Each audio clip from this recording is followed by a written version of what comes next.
To continue now, we have to Professor Felipe Chavez introduce to Professor Silvia Sastre. You can start, Professor Felipe. Okay, so good afternoon, everybody. Good night to those who are in Europe. And it's my pleasure to be here today in this really nice session. We already had one talk, but now we have our second talk of the day. It's Professor Silvia Sastre-Gomez. Professor Silvia is working currently in Seville, where she's a professor now. She did her PhD in Madrid, in Universidad Complutense de Madrid. And then she was a postdoc in Ireland for some months or a year or two, say. And then she was a professor in Recife in Brazil, and now she's back in Spain where she's a professor. So it's my pleasure. Silvia is a really good friend, so it's a pleasure to introduce her. And today she's talking about non-local diffusion equations with non-local reactions. So Silvia, it's on you now.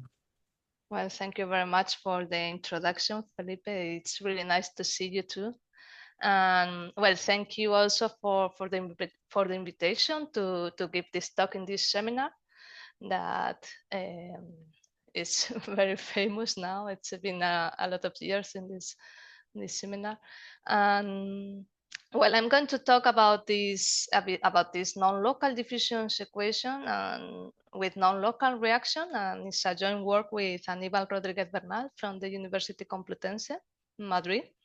And well, first of all, I will follow this outline. I will make an introduction about what's a non-local diffusion, because I don't know if everybody, maybe many people know, but I like to do the introduction anyway of what's non-local diffusion.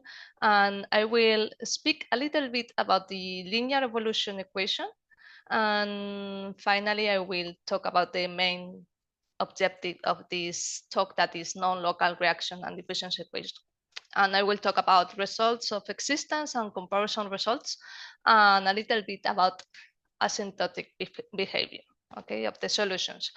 So let's start with the domain where I'm going to work with these PDs. So I'm going to think about a metric measure space in general. So I'm going to have a domain omega, and I will have a metric associated to this omega and a measure mu that is going to be a measure that associates finite positive measures to the poles in omega. Okay, so the good thing about these non-local diffusion equations is that we can think about these problems in very general domains, such as a usual domain that is an open, very regular, smooth boundary in Rn, or we can think about a domain that is the union of two parts that have different dimension, like this one, that is two poles that have dimension 2, and the line that joins them that is one dimensional. This is called a dumbbell domain. So this would be another possibility. Or we can think about graphs, also finite graphs, okay, no, not infinite graphs. And we maybe even be able to define these equations in fractal sets, such as the Sierpinski casket that we have here. So this is just to know which kind of domains we can think about. And this is one of the advantages, as I told, about this equation. Okay, so what's non-local diffusion? Non-local diffusion, to define it, we need a kernel that is going to be this function j defining x and y, that is a non-negative function defined in Rn times Rn, and this is going to be the density of probability of jumping from y to x. Okay, so we have this probability of jumping, and we have u of xt, that is the density, the number of individuals, okay, that are at the point x at time t. If we have this definition of these two functions, we have that then the integral in Rn is going to be equal of j of x, y times u, y, t, it's going to be the number of individuals or the rate of individuals that are arriving to x from all other points in Rn. Okay, and if we think about the integral in Rn of j of yx, this time we are jumping from x to y, so we are taking into account the rate of individuals that are living from x to all other locations in Rn. Okay, so we can think now about the evolution in time of the density. That is going to be the number of individuals arriving to x minus the number of individuals that are leaving x. Okay, I'm defining first the non-local diffusion with Dirichlet boundary conditions. So that's why I have here that the u is going to be 0 outside of omega. Okay, here x is going to be in Rn in general. Okay, so I'm going to try to generalize a little bit this equation because this is a particular example. And here, this function is going to be a function h multiplied by u. In this case, the h is going to be the integral of the j in Rn. Since it is a density of probability, this is going to be equal to 1. Okay. And here, the integral in Rn, since we are considering that u is 0 outside omega, we are going to have only the integral in omega. Okay, so this equation is going to be now this one. Okay, so we have the derivative of u respect to t equal to this integral of in omega of j times u minus u. Okay, so this would be the non-local version of the heat equation with Dirichlet boundary condition. Okay, of course, we need also the initial data. I will introduce it later. So that's for you to know how this non-local diffusion works with Dirichlet boundary condition. And what happens with the Neumann boundary condition? If we think about the Neumann boundary condition for the heat equation, we would have this derivative in the normal direction. Okay, in the boundary of omega, it's going to be 0 for the local case. And if we think about the non-local version, what we are going to do is to consider that the individuals only can jump. This is the main difference. Before I had the integral in Rn, now I have the integral in omega. Okay, so I only allow the individuals to jump from y in omega to x in omega. I only allow the individuals to jump from x to some other point in omega. So that's what we are going to do. So that's why I say that this is a Neumann boundary problem, okay, for the Neumann problem for the non-local diffusion equation, because I only allow them to jump in omega. So now we have that this term is going to be h times u, and here h is going to be the integral in omega of the function j. Okay, so this is the introduction of what's non-local diffusion. I'm going to consider this a little bit more general, as I said. So the linear evolution equation I'm going to think about is the following. J, I'm going to consider that is non-negative since it is a density of probability, and I'm going to consider that the derivative of u respect time it's equal to the integral in omega of j times u minus h times u. Since this is a linear problem, I call this operator in general L applied to u. Okay, so this integral of the function j times u, I'm going to call it k of u, this operator, okay? And this operator is an operator that is linear and continuous from LP to LP. If I assume that j is regular enough, I just need to assume that it's in LP of omega LP prime, okay? And P, I'm going to assume that is between the values 1 and infinity. And h, I'm going to consider that this is a bounded function. I'm going to say just bounded for now. I will specify it a little bit more later. And u0, I'm going to consider the initial data to be in LP. So since k is a linear continuous function from LP to LP and h is bounded, this linear operator L equal to k minus h times the identity, it's going to be also a linear operator from LP to LP. So what I'm going to do in the rest of the paper, in the rest of the talk, I'm going to consider that the space where I'm going to work is going to be LP. Okay, so X can be LP with P taking these values, as I said before. And in this case, I'm going to assume that H is in L infinity. And if I want to say that X is the set of functions that are continuous and bounded, I'm going to assume that H is also continuous and bounded. So from now, I'm going to say that the operators are going to be continuous and bounded from X to X in general. Okay, and I'm going to assume that U0 is in X. And then in this case, K minus H times the identity is going to be a continuous and bounded operator that goes from H to H, from X to X, sorry. So this is the linear operator in general, okay. And what is the main characteristics of these non-local diffusion problems?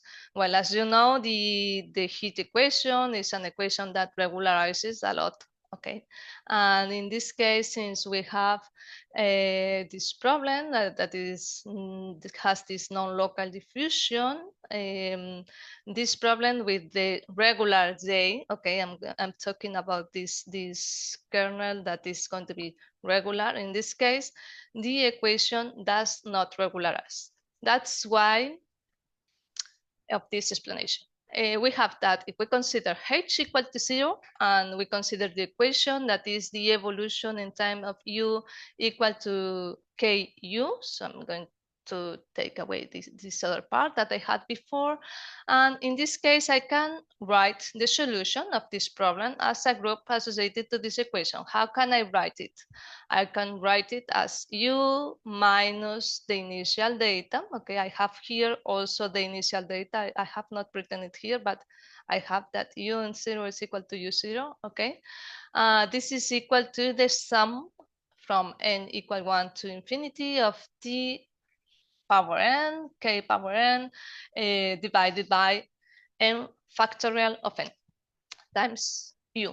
Okay, now times u applied to u, 0, to the initial data. Okay, so I said before that k is a linear operator that goes from x to x, but if I assume that j is regular enough, I can assume that it goes from a function that is in is continuous and bounded in omega and it goes to LP prime, then I can say that the k is a linear operator that goes from LP to the continuous and bounded functions. Okay, so I have that the operator k, that is the integral in omega of j times u, this operator can regularize. Okay, so that's not a problem. So I would have that this part on the right hand side of the equality, it would be in the continuous and bounded functions if u0 is in LP. Okay, so this part would regularize.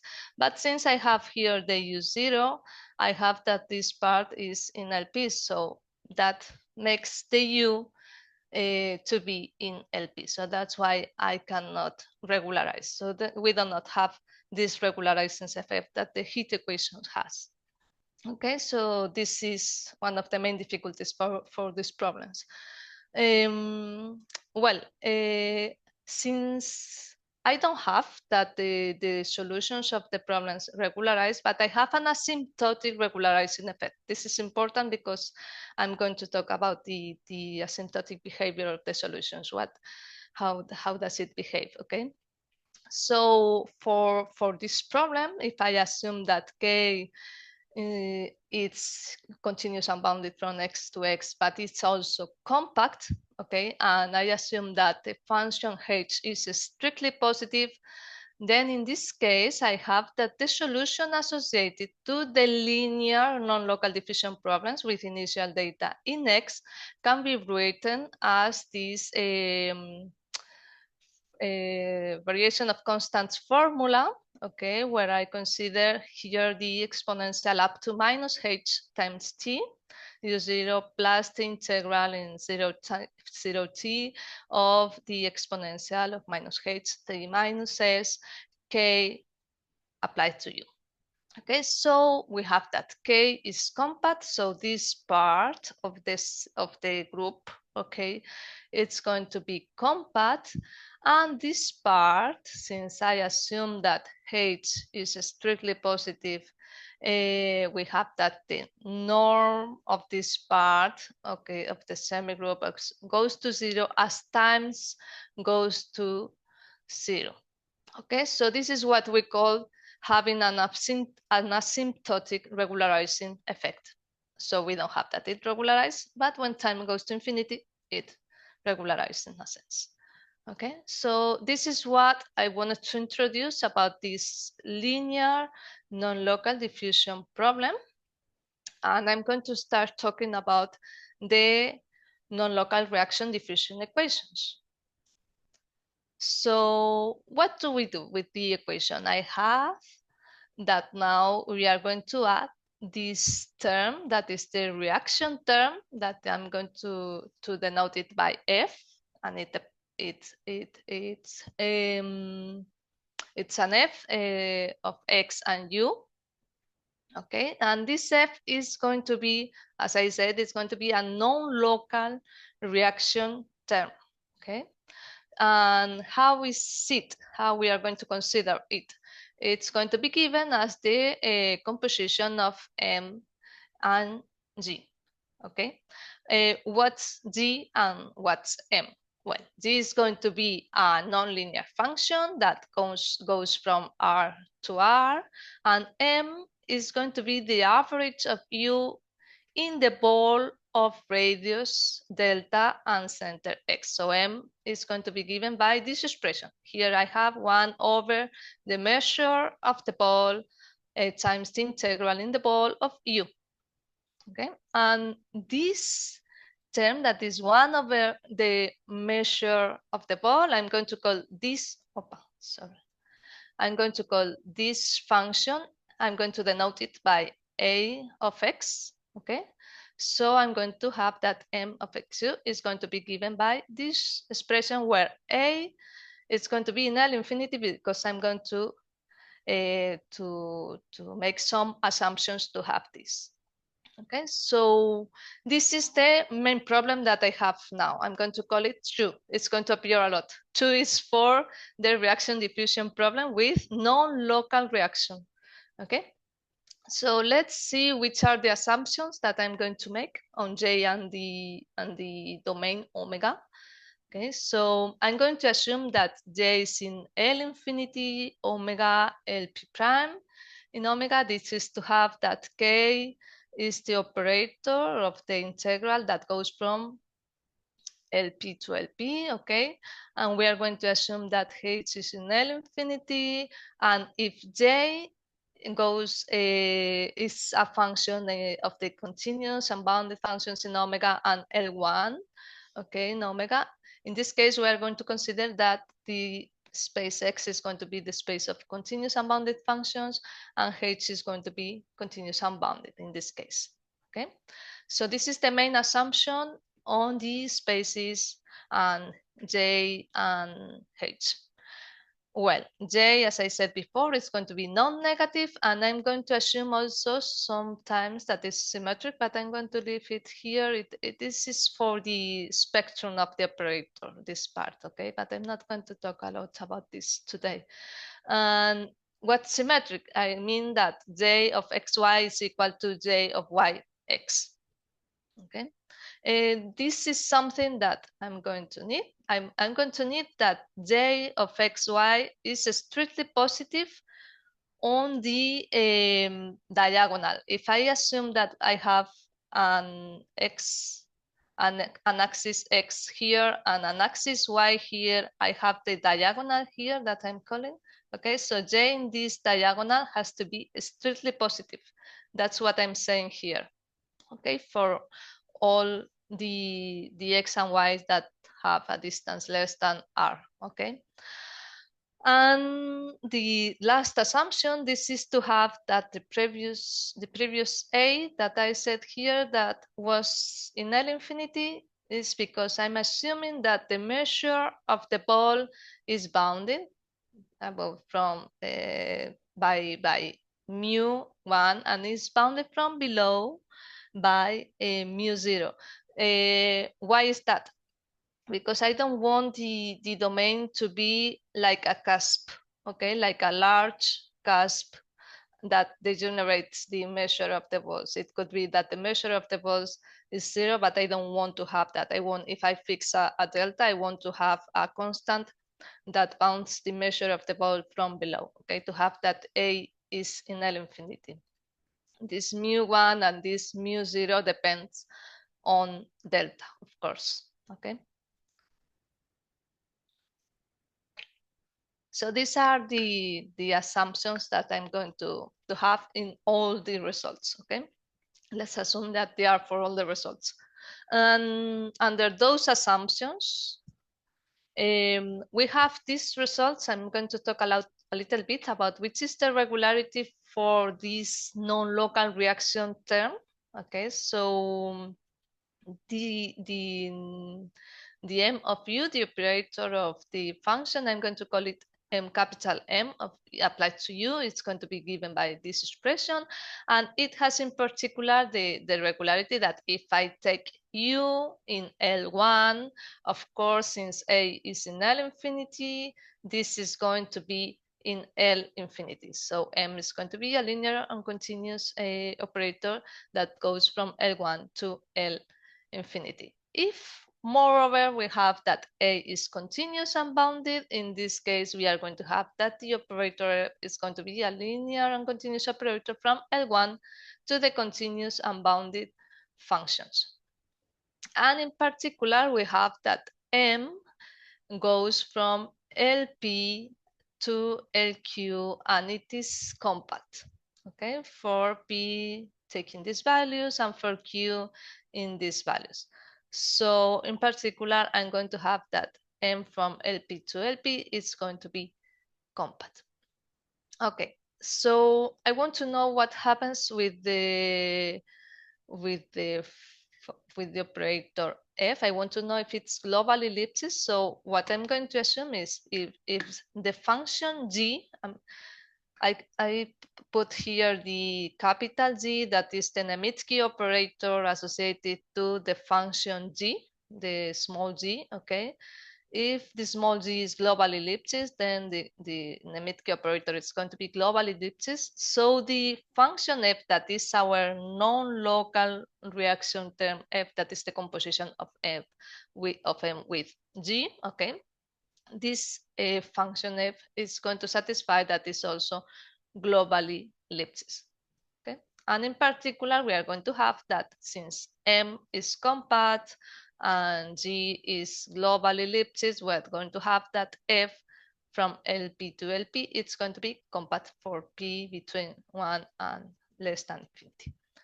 Okay, so we have compactness of the non-local reaction part. That's very important. Okay, if I put in the problem here, let me get back here. I assume that the reaction term F is non-local because I have also studied the problem with F being local, okay, not being a non-local term.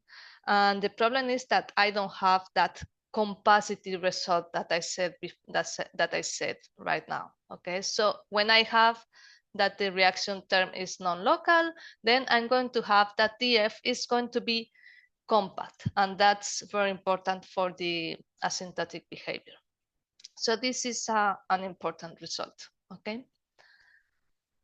So let's talk a little bit about the existence and comparison results. The easiest existence result that I can talk about is if I assume that the function g is global ellipsis, then our problem, or reaction diffusion problem, is going to have a unique solution that is a global solution for any initial data in X. Okay, and it's going to be given by this variation of constants formula, where here is the exponential of the operator L, of the linear operator, that is K of U, K applied to U, K minus H times the identity, okay? And in this case, the solution is going to be a strong solution, okay? We have a function that is C1 in time and with values in X. So this is the first result with G global ellipses. That is the easiest case. We prove it with a fixed point argument, okay? Banach fixed point argument. And we have also local existence results, okay?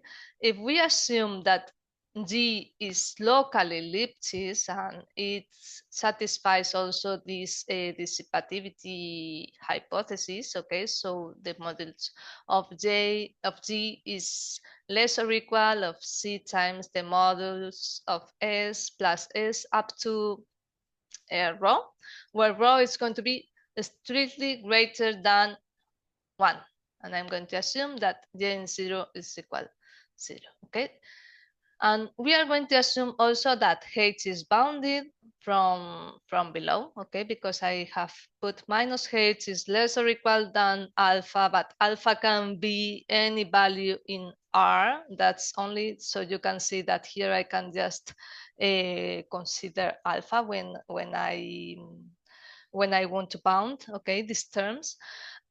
And in this case, I can prove that there exists a time for which we have a unique solution for any initial data in the interval 0t. So that's why I have local existence in time. And in this case, we can prove also that U is C1 in time with values in X, and it is a strong solution.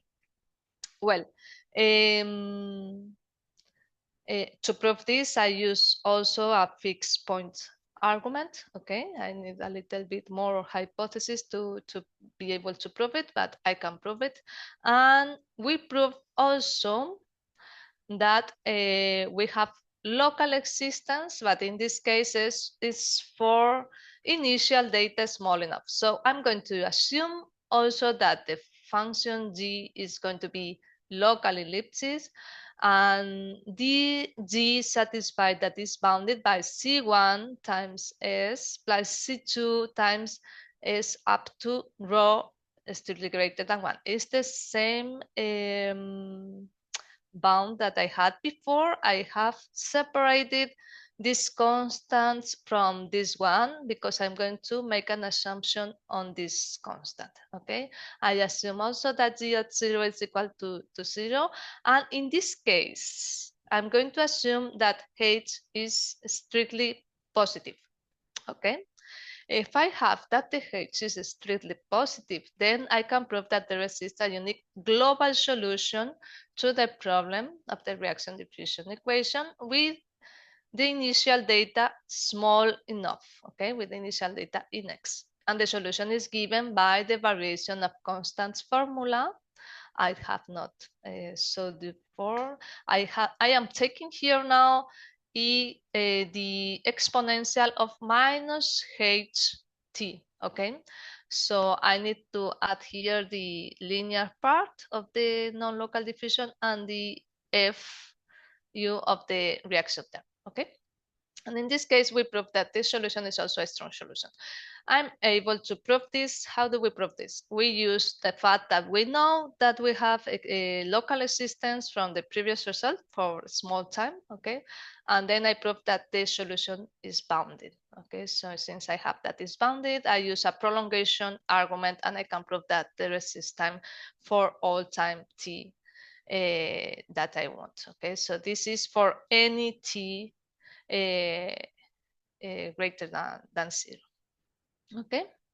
And in particular, we prove that if H satisfies that the h, the infimum, is above the norm of the operator k plus C1, where C1 would be the constant of the linear part, okay, of the bound of the linear part of the G, okay? So if H is above the linear part of the operator, okay, of this part, of the linear part, then I can prove that the norm of the U, I can prove that the norm of the solution U goes to 0 when time goes to infinity. Okay. So that's the second result that we have of existence. And the ways to prove that we have existence of solution, no, in general for PDEs would be the energy methods that we are not able to apply. We were not able to use those energy methods to have existence of solutions. The other method is the fixed point argument that I have used to prove the results that I have shown you.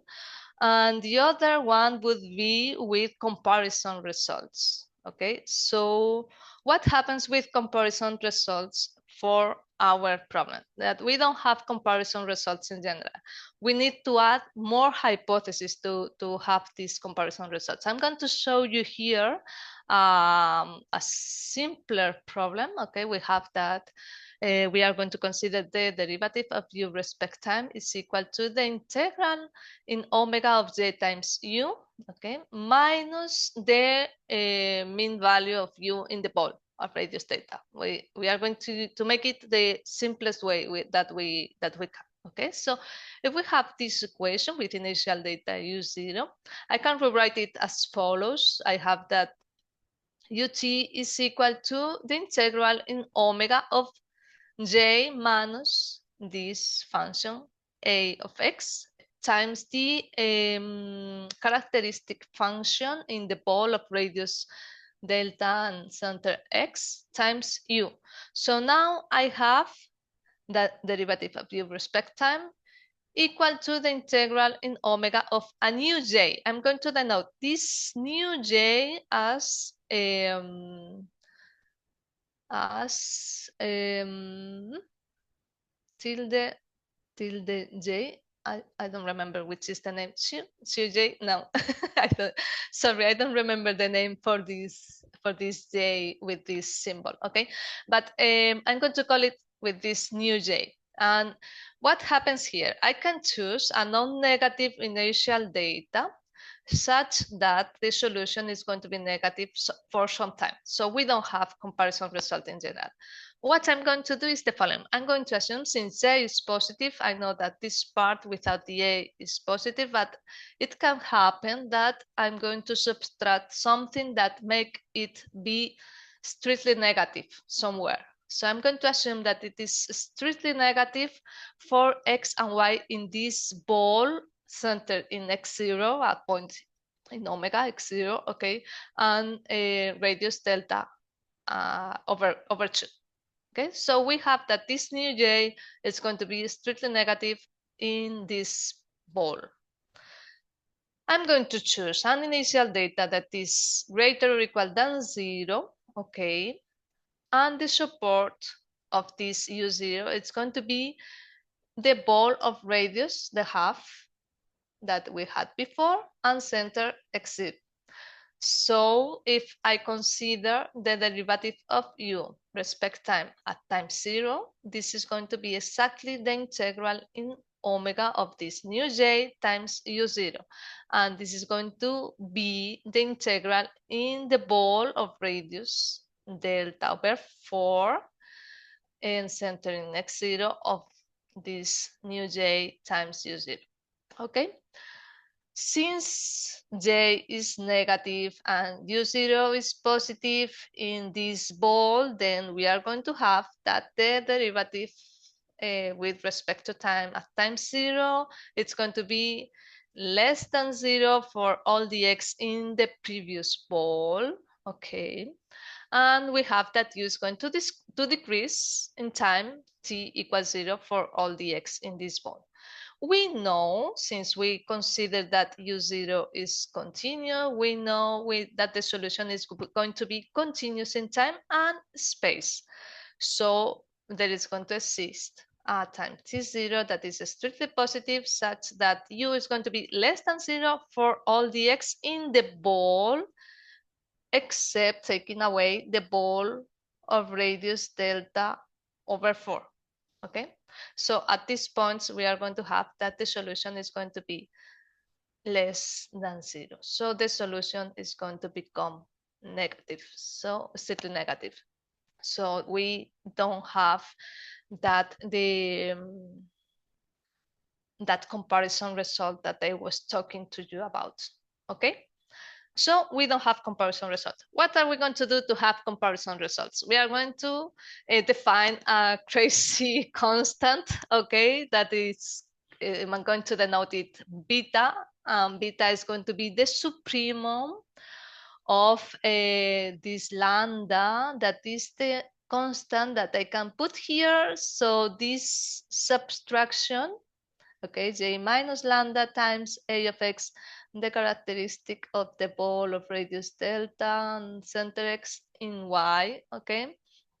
This has to be greater or equal than 0, because if it is less than 0, we have seen that we can have a solution that is negative even for an initial data that is non-negative, okay? So we need to define this lambda. What's this lambda? Because this is a little bit crazy, okay? So this is going to be strictly positive, because the j I have talked to you about, that this is going to be above this j0 that I said at the beginning. It has to be strictly positive. So this constant can be seen, it has not been proved, but it has been, I'm going to explain so you can see what it means.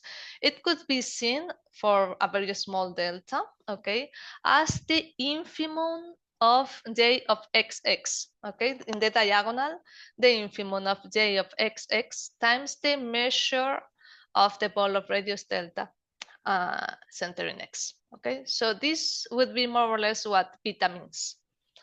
So now that I have this beta, what I'm going to assume to have comparison results is that the nonlinear function, that is g, remember that the nonlinear reaction term is g, composed with m, okay?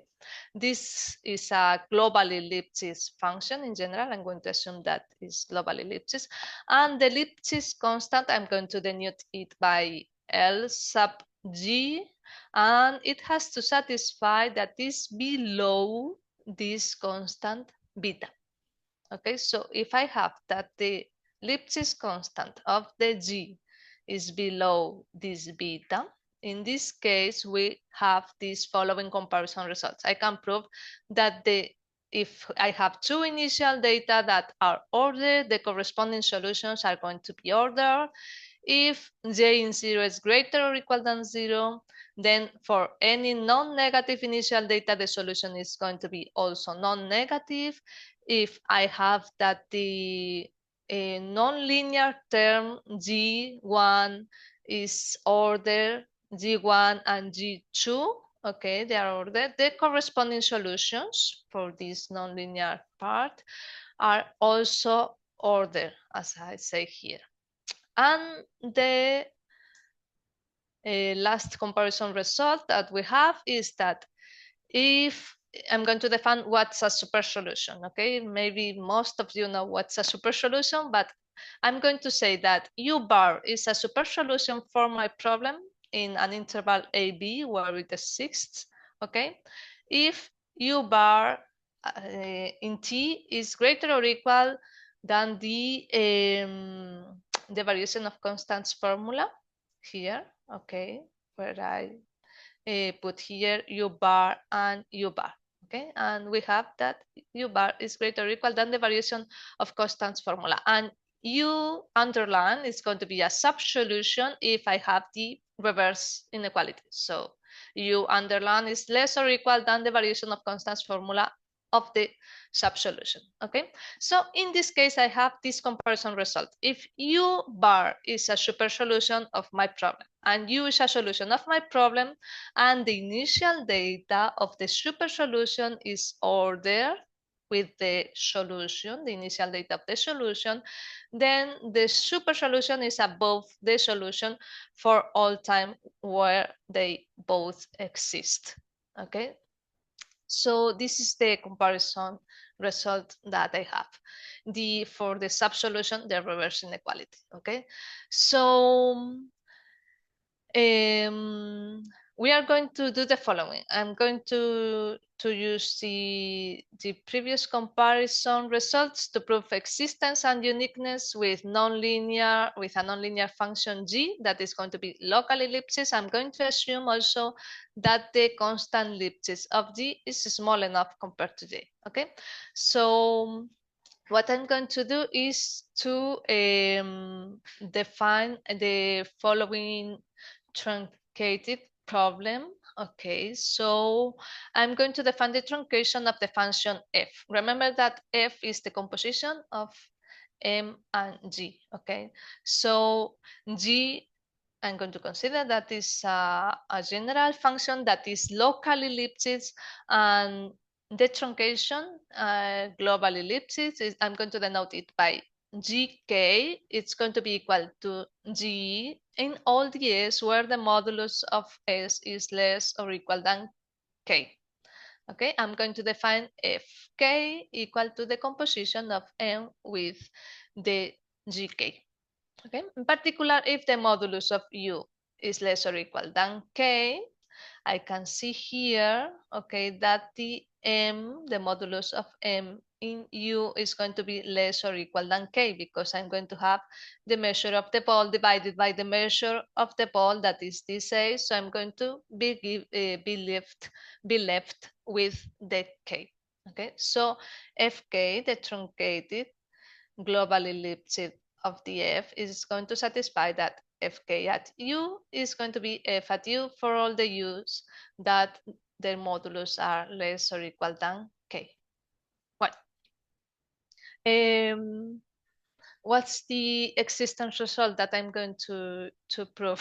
Okay, I'm going to substitute the f by the truncated function fk. Okay, and the solutions of this auxiliary problem are going to be denoted by uk. Okay, to identify that we have the solutions of the truncated problem, I'm going to call it 3. Well, since fk is global ellipsis, of the results of existence and uniqueness, we have them. All the results of comparison también also we have them. And the existence result says the following.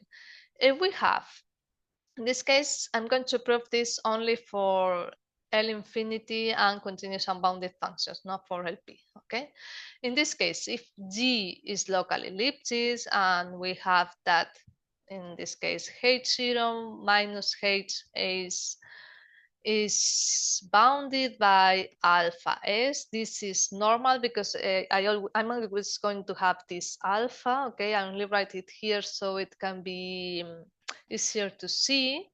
H0 is the integral. I'm going to call it H0 the integral of j in omega. Okay, so this difference is less than alpha, and I'm going to assume that alpha s plus gs is going to be a dissipative function.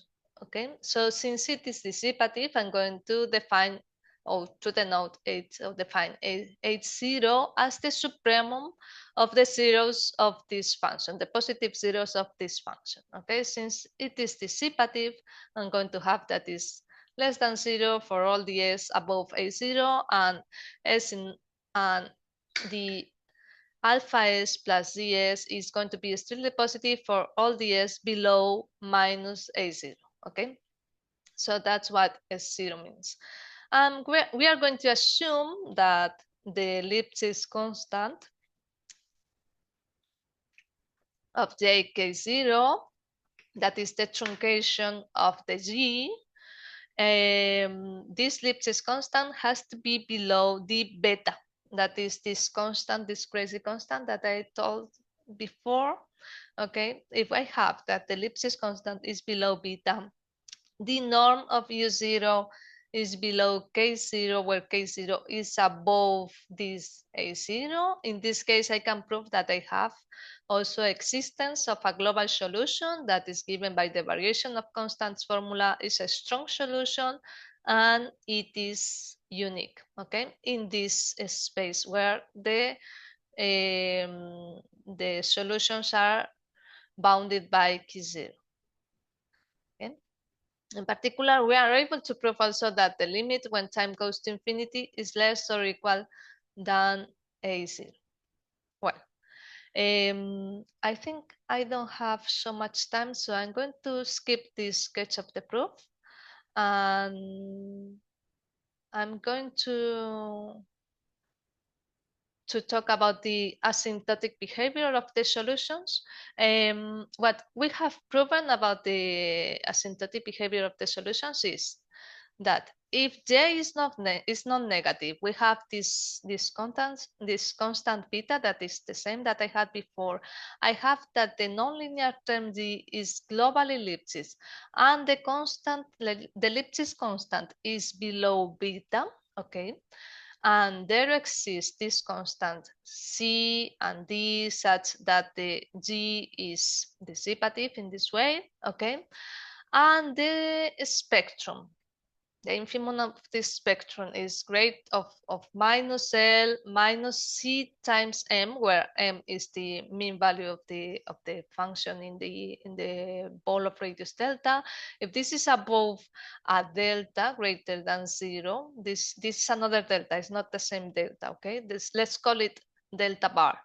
Then there exist two order extremal equilibria that are bounded. I'm going to call them the minimal extremal equilibria. I'm going to call it phi small m, and this is going to be less or equal than the maximal extremal equilibria that I'm going to call it phi capital M. Then this means that for any initial data that is bounded, then this set of functions that are bounded below, above the minimal extremal equilibria and the maximal extremal equilibria, this attracts the dynamics of the solution of our reaction diffusion problem.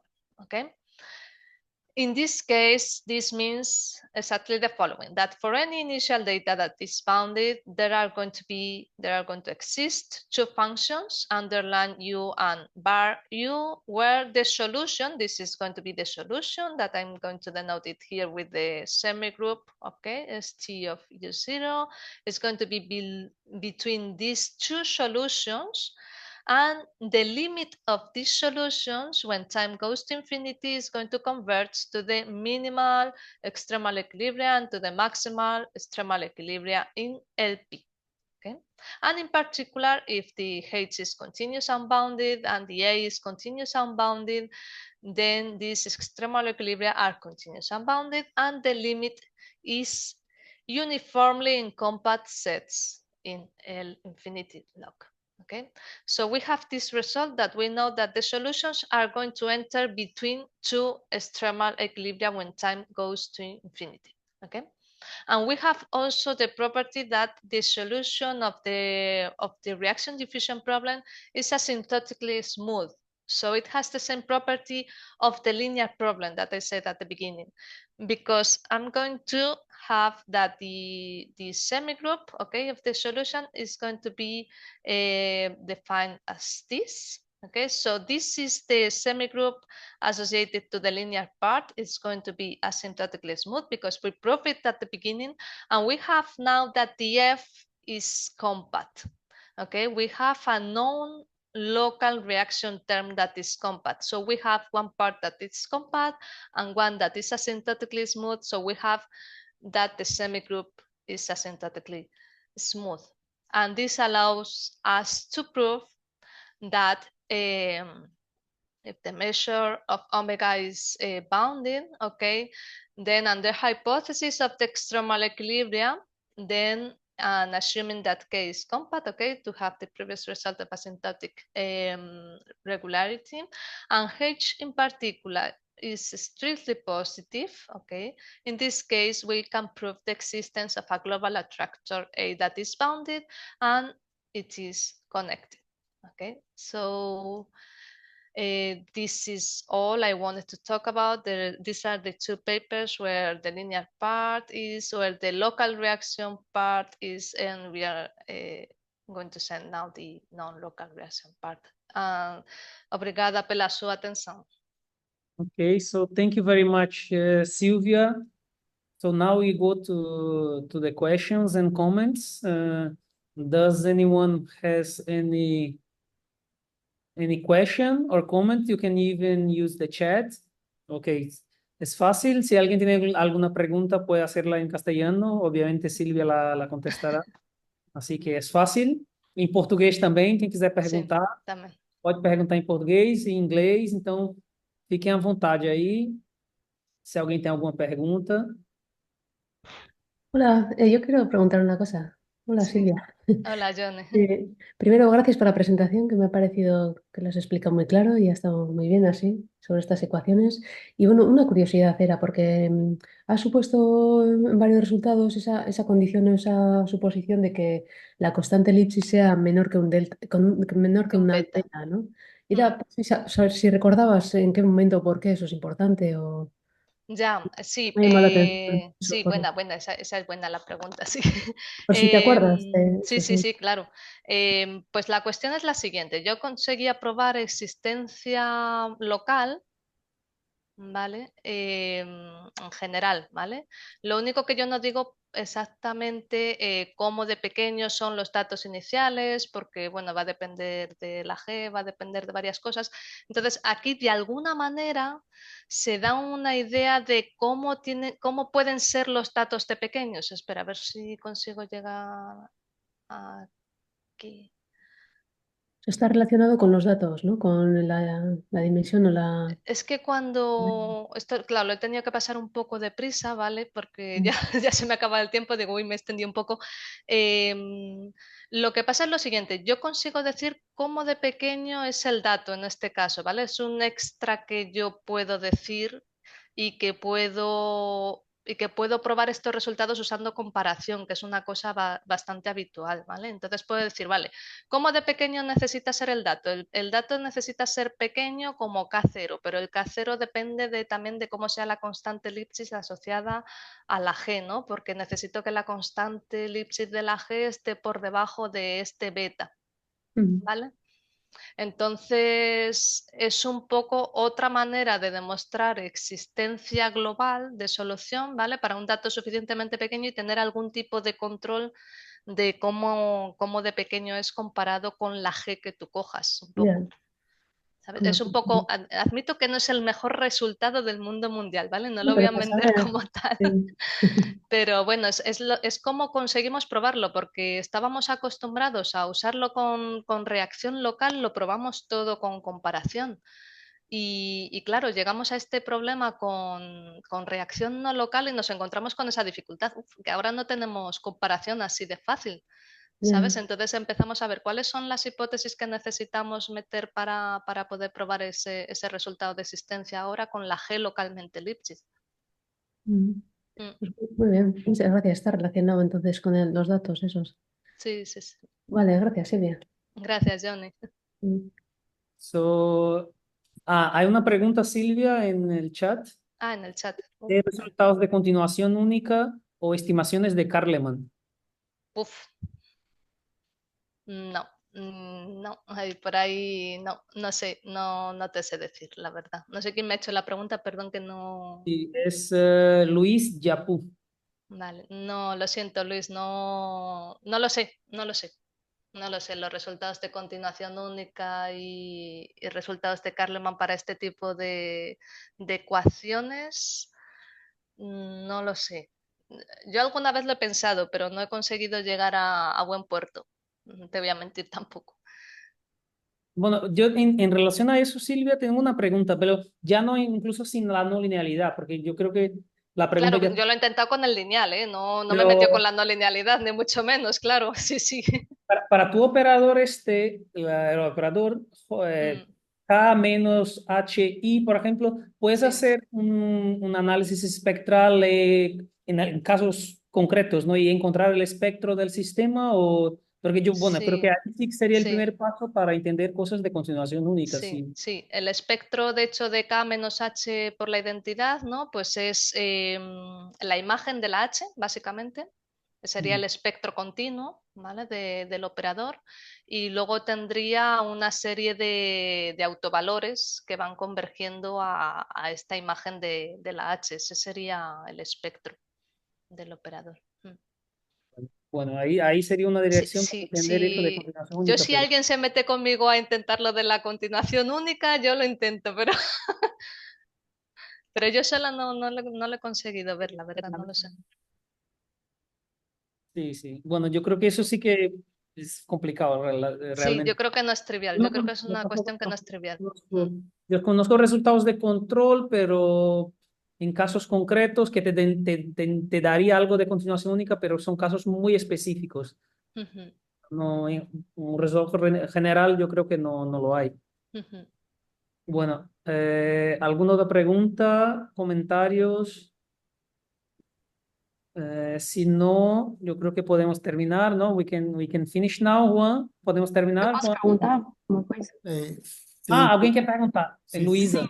Sim. Sim, Eu pode posso perguntar. perguntar em português? Pode, Sí, pode. claro, pode, sim. Tudo bom, muito bom o seu trabalho. Eu vi que você focou em fazer no ômega espaço métrico de medida, certo? Sim, certo. E eu queria perguntar se você já tentou como fazer uma soma de duas integrais, porque você tem um K envolvendo a integral da J, né? Isso, aí Se- aparece assim, quando eu apresentei, por exemplo, esse... Não, pode terminar a pergunta, que talvez que... Desculpa, É termina a uma pergunta. curiosidade. Na verdade, se você já tentou fazer algo como particionar o seu ômega, não Particionar o necessariamente uma ômega. partição, mas fazer uma eh, integral em J e a outra integral em K em domínio separado, sabe? Sim, por exemplo, quando eu faço, não tentei em geral, tá? Mas eu já pensei alguma vez nisso aí. O único que, por exemplo, aqui, isso aqui, ainda que eu falei sempre que é a média, né, na bola de Hayek, tal, eh, isso aqui, na verdade, é como se fosse outro J, sabe?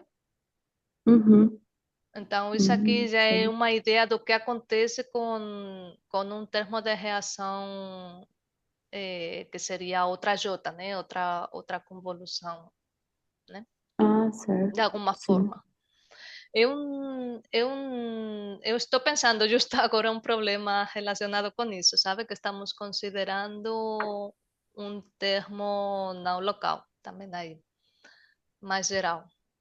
Mas ainda não fiz uma coisa exatamente bem feita, porque estou trabalhando, né, com outro professor aqui da Universidade de Sevilha, mas é mais com problemas celíticos, não seriam parabólicos, então também não sei. Ah, sim, muito legal. Hum, Porque poderia, assim, não sei se isso é um problema em aberto, mas eu escutei que você fez o espectro, certo? Do J. certo. Se fazer com separado também seria um problema interessante. Hum.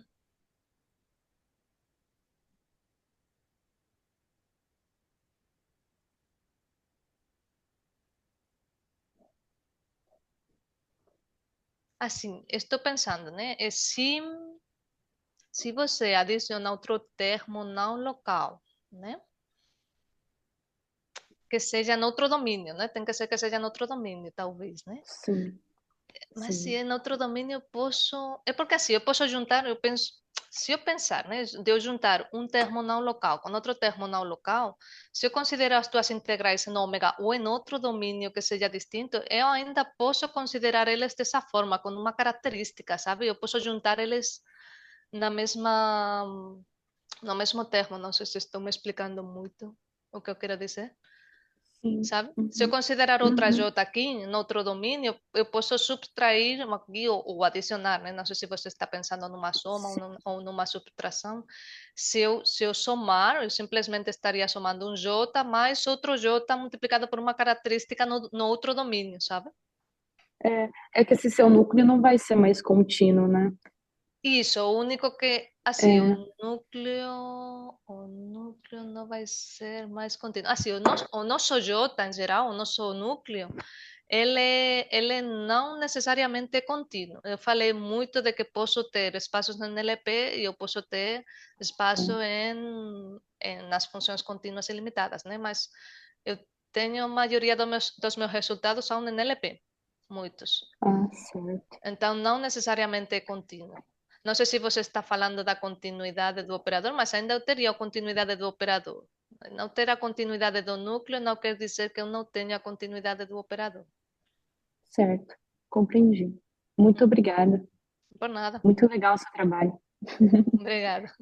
Tchau, tchau. Tchau, tchau. Okay, so any more questions, comments? If not, I think we can thank again Silvia for this really nice talk. Boa tarde. Tiago, alguém acho que está falando aí, não sei se tem alguma pergunta. Meu nome é Thiago, eu tenho uma pergunta. Ah, tem, então pode perguntar, pode perguntar. Tá só um pouco baixo aí, mas pode falar. Ok. Minha pergunta seria relacionada a essa função em J. Na sua tese, estava dando uma lida sobre o seu trabalho, que é muito bom. Essa J, você considera ela simétrica em todo o trabalho? Uma dúvida que ficou. Eu não entendi a última parte. Eu considero elas como? Simétricas, Silvia. Simétricas. Ah, simétricas. Para a parte do espectro, sim. Para a parte do espectro e para a parte do comportamento sintótico, sim.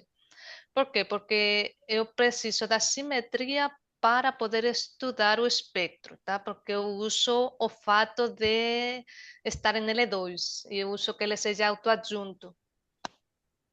Então, para Entendi. ter que seja autoadjunto, eu preciso que a J seja simétrica. Mas para todos os resultados que eu apresentei de comparação, de existência e Uhum. tal, preciso não. Porque você trabalha isso no seu trabalho, você aborda um espaço métrico de medida, mas se a gente considerar, eu não sei se é possível, eu não pensei bem, mas tipo, se ômega for um espaço limitado, ainda continua é, Espaço bem, limitado como? se você considerar ômega como um espaço limitado, é, essa questão da simetria, por exemplo, que se você pega um ponto próximo à fronteira do espaço limitado do qual você está tomando, essa questão de simetria continuaria valendo?